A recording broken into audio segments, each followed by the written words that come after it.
Hey everyone, I am here with the second to last of the top 100 movies of mine, and so this is 20 to 11. Alright, so we're just gonna start right off. So number 20 is Back to the Future, and there's not a whole lot that needs to be said. This movie is just fantastic, and what's so impressive about it is, one, how well it holds up as old as it is, and it's the kind of movie, like, Sir Chunk and I have had a lot of conversations about, like, what's the best movie of all time in terms of just what is the most appealing to the most people. And, like, Back to the Future is up there, along with, like, Princess Bride. Like, they're the kind of movies that, like, there's something for everyone. Like, they're not too, I don't want to say snooty or artsy, but they're not crappy either. So, if you're like really you're really looking for like quality filmmaking, you have elements of that, but you also have it like, fun popcorn, like entertainment as well. And you also have, like this one has like romance, it has sci-fi, it has some action, it's comedy, it just really does a great job. There's obviously like some pieces of it are a little dated, but I think it's pretty solid, especially for how old it is. And, it's just one of those movies that holds up really, really well. And so there's not a whole lot I need to say about it. It's obviously considered one of the best movies of all time, and there's a reason for that. But it really does hold up very, very well. I actually haven't seen Back to the Future 2, but I've seen Back to the Future 3, which is very odd. But 3 is not very good, and I guess 2 doesn't hold up very well because obviously it's set in the future, which, didn't come to pass. But, yeah, it's a really fun movie. All right, so the next one is a very old movie, and I don't think a lot of people have seen this. This is the movie CoverGirl, and I really fell in love with this movie when I was very young. My grandmother loaned it to me because I liked musicals and I liked old movies. And so she loaned me a copy of the videotape, back in the day. And I just fell in love with this. It's an old school kind of golden Hollywood movie about a girl just trying to be, to make it as sort of like a cover girl, as a model. And she's kind of working in this, like, crappy sort of, like a sort of burlesque. It's not totally, a burlesque show or anything. But, it's considered sort of, like, lower than what she wants. Like, she wants to be, recognized. And she doesn't want to just be in this, like, kind of bar. And, but then, like, the friends that she has in the bar. And it's just really, really fun. And I think it's Gene Kelly, so there's like some dancing, and it's a great movie. It's really old, and again, does it hold up? I don't know. It's almost 100 years old at this point, but I've just really loved it my whole life. And, again, I grew up loving it, and I've watched it multiple times since, and I always really enjoy it. I just think it's a fun old movie. And then another old movie that I think, obviously needs a lot less hype from me, for sure, is Casablanca. And, what's interesting about Casablanca is it was kind of one of the first, I'd seen CoverGirl, that was like the old movie I'd seen, and I'd seen Gone with the Wind, and, but when I saw Casablanca, I watched it in school, and I just fell in love with this movie. And I remember everybody being like, oh, it's boring, it's in black and white, it's old. And I just was so impressed by it. And I really loved it. And I've seen it a bunch of times since. And it's just such a great, obviously, it's kind of a, story-wise, it's just about like two people kind of trying to get by and like escaping from the war and stuff, but it's just so well acted. Obviously, so many famous lines, And I love this movie. I just always have loved it. And then moving into another musical, because yes, musicals, I used to, I've always had this thing, I've had a thing for theater, and this was Moulin Rouge, and we saw this in the theater a ton of times, I think like 11 times, and at the time I worked at the movie, so like we were able to kind of just, but we would go, I'd get out of work, and my husband and I would just kind of like run in and go watch it over and over, and it's kind of, it had everything I love in theater. I actually haven't seen the Broadway show, but it has everything I like, in theater and in musicals and obviously in a movie. And so it was kind of like getting to go and watch like a Broadway show on a regular basis, by being able to go in and watch it over and over at the theater. I love Ewan McGregor. I mean, obviously like the way they use kind of pop music, but in sort of a different era. And it's funny, it's weird. I remember seeing it like the first time, and I was like, I don't even know what's going on. I don't know what is happening. Why is this movie so weird? And I remember feeling like so overstimulated seeing it, but I couldn't stop thinking about the movie for like days after, and then I wanted to see it again right away. And then when we saw it again, I was like, okay, I love this movie, and we just watched it over and over and over. So yeah, I really, really love this movie. And then we're going to move into a horror movie, in a kind of low budget horror movie, and this is Cube. I actually like all the Cube movies. I think they're really fun. They're kind of smart and with like minimal budget, minimal effects.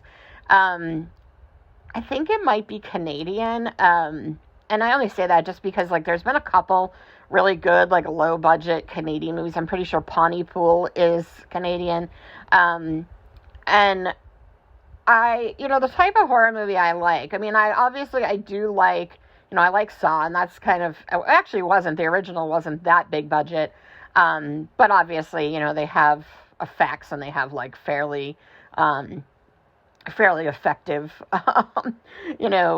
special effects and a budget. But I like a lot of like kind of smart, twisty movies.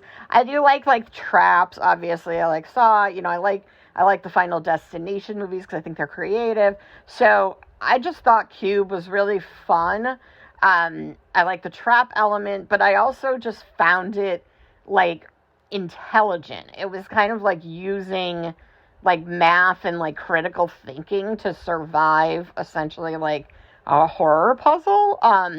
I mean, obviously there's that movie Escape Room, and so it's kind of like that, but for like thinking people. So I really enjoy the Cube movies.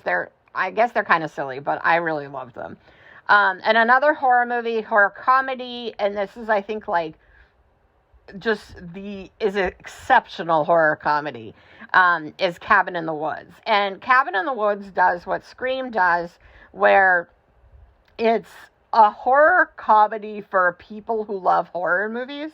And so the comedy's really, really funny, very tongue-in-cheek, very kind of meta, but also, like, it doesn't sacrifice being actually scary, and having, like, a decent horror movie premise to be funny. So it manages to be a horror movie, but also be a very funny horror movie. And Cabin in the Woods, it's exceptionally done. If you like horror movies, if you like all those sort of like people trapped in a cabin in the woods kind of movies, and you haven't seen this, you have to watch it. It's so funny. I don't know, some people have seen like Tucker and Dale versus Evil, and that's a great horror comedy, but it's clearly a comedy. It's meant, it's obviously making fun of the genre.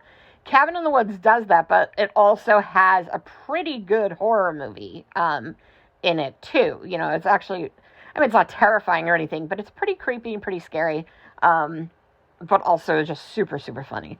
All right, and then the next movie is Donnie Darko, and I feel like this is kind of a cult classic at this point. It's not. It was like an indie movie at the time, and I feel like it now, like everyone's kind of seen it.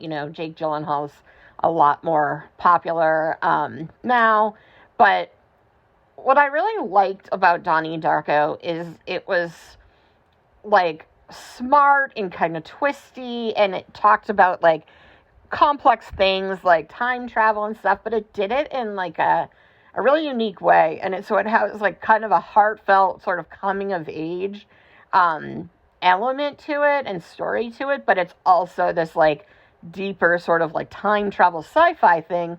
And if you don't like this movie, then, I doubt your commitment to Sparkle Motion. So that's all I'll say about that. And then moving on to Dead Poets Society, very old movie, obviously. Again, pretty popular. I feel like everyone kind of who's seen it likes it. It's just, it's such a good story. It's sad. It's obviously very, very sad. It's what I think is interesting is I watched it fairly recently, and I remember thinking, like, given how old it was, you would think it would feel dated. It's obviously set older too, but I think it actually holds up pretty well. Obviously the acting is really good, and you have that, and I just think the story really captures kind of that period of, obviously the timeline, I think it's the 50s or 60s, where it's set. So clearly it's even harder to kind of be yourself in, in that setting.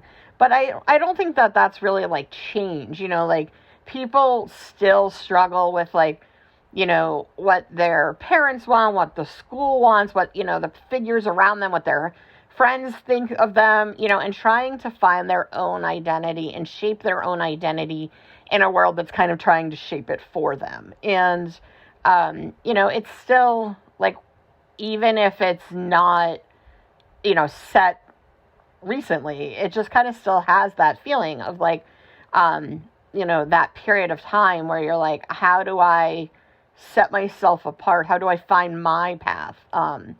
Even if it's not, what other people want. It's very, very sad though. So, obviously if you haven't seen it, it's extremely sad. And then, okay, so we're at 12. So this one's a little tough. This used to be way higher. It probably would have been in my top 10. Over time, it's hard to watch now, because of Kevin Spacey, obviously. But this is American Beauty, and the movie is phenomenal. It's just exceptional. Like, the story's exceptional, the acting, writing, directing, everything in it is just spot on. It's just a little tough because obviously the character Kevin Spacey plays, he's hitting on a teenage girl, and then, obviously with his own, life, it's just a little uncomfortable to deal with. It's hard enough to watch anything, I feel like, with Kevin Spacey now, and, unfortunately, he's in a lot of movies I've really loved. But, in particular, it's tough because, knowing what you know about him, it just kind of, really, it makes it more awkward. But what I think is really great about this movie is it really talks about, the tagline was "Look Closer," and, how many things in our lives, kind of going from, the Dead Poets Society, that teen kind of period in your life, and then when you're an adult, as well, you're still kind of keeping up, those masks, you're still trying to be, your work persona and your marital persona and your parent persona. And then you also have the teenagers, and so much of this story is about people making assumptions about people based on minimal information, on their own kind of experiences and preconceived ideas. And everyone's kind of hiding something that they're dealing with. And it's obviously very, very sad, but it's also kind of strangely, even though it's sad, strangely uplifting, because it's kind of helps you think about, the small things in life that are kind of worth living for. And then, how much we, get bogged down in, for lack of a better word, like total bullshit. And, how much we get sucked into that, that sort of keeping up with the Joneses, or, that idea of what we want people to perceive us as, rather than just, like, finding beauty in the, like, day-to-day. And so you have kind of all these characters all have, like, their own sort of journeys and stories, and you have, like, obviously you have the famous plastic bag scene, which is just about kind of finding beauty in the mundane, and just the whole movie is gorgeous. It's beautiful. But again, if you haven't seen it, I understand that it's, like, really hard at this point to kind of separate, because Kevin Spacey's, like, on screen for, like, a majority of the movie, and the character, because of, like, some of his actions. I know, like, it can be tough, and, it's really too bad, because it's such a beautiful movie. And then number 11, so the last one on this list is Atonement, and this movie just, like, knocked me out. Like, in terms of, it's visually stunning. Just some of the most beautiful directing and cinematography, like, I've ever seen. But also just incredibly well acted. Obviously, the story, it's based on a book, and, the writing, so obviously the writing's good. But I think what really worked in this movie, obviously everything worked, like the directing, the writing, the acting are all perfect. But this movie did such a good job of, like, if you don't know the story and you haven't read it, it's not like a twist or anything exactly, but I just didn't see the story going where it went. And after, like, you kind of realize, like, some of the things that are happening, it takes such a different turn. And it's so heartbreaking, but also, like, kind of beautiful in, like, a heartbreaking way. And I love that. I love that sort of, like, darkly beautiful. So I love this movie. And if you haven't seen it, it's gorgeous, and you should watch it. And so I will come back at some point with my top 10, and that will be that. All right, bye.